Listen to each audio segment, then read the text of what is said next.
दर्शक बंधु आपण मानक अति प्रिय सीरियल ओढ़णी रे जबरदस्त सीन अच्छी।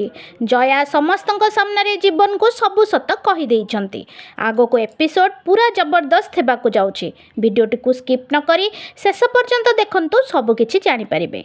जया जीवन को कुंठाई धरी कहते से होउचंती जीवन रो माँ, से तांको जन्म देइछंती, जीवन तांको पुओ। किंतु एतक शुणी जीवन को बापा जया को भिड़ी भिड़ी जीवन टू अलगा करदेबे।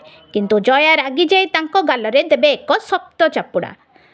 आउ कहिचंती तमे तम माँ संगे मते किनिबा पई जाइथिलो, आ मो पुओ को मोठू छड़ेई देलो, आ मते फोपाड़ी देलो, कौन किछि मने पड़ुनी? समस्ते आश्चर्यर सह जयांको कथा शुणुचंती। जया जीवन को कहिबे जीवन अंश होची तोर जाला भाई। एतक शुणी जीवन को आखिरु लुह बाहरी जाउची। दर्शक बंधु जीवन कण एसबु कथा विश्वास करिवे ना जया को पुणी पागलाणी बोली साब्यस्त कर दिया जिवो। आगर स्टोरी जानिबा पई मो चैनल को लाइक शेयर सब्सक्राइब करंतु। आउ हां देखिबा को भूलंतुनी ओढ़णी राति 9:30 रे केवल तरंग टीवी तरंग प्लस रे।